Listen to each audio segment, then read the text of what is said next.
شمار دقیق کوچ کننده ها از بخش‌های ناآرام ولسوالی شکردره مشخص نیست، اما از بیم ناامنی‌های اخیر و حضور طالبان در ولسوالی شکردره در شمال شهر کابل، برخی از ساکنان مناطق دوردست این ولسوالی مجبور به ترک خانه‌های خود شدند. دورتر از بازار ولسوالی شکردره می رویم، بدون اینکه کسی امنیت ما را بگیرد، بند شاه و عروس را هم عبور می کنیم. کم و زیاد 2 کیلومتر دورتر از بند شاه و عروس پیشتر می رویم. دیگر اجازه پیش رفتن را نداریم.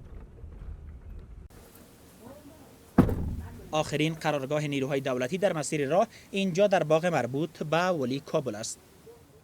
از میان نیروهای ارتش در اینجا کسی با ما مصاحبه نمی کند، اما منابع برای ما گفتند که آن سوتر در داخل دره طالبان حضور دارند.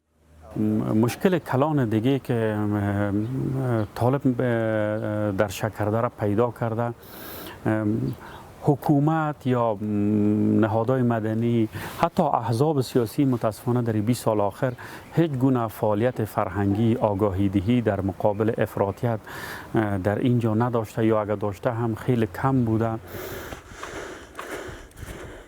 کمی به بالاتر به تپه‌ای در نزدیک باغ مربوط به ولی کابل می رویم. اطراف این باغ توسط چندین پوسته ارتش محافظت می شود.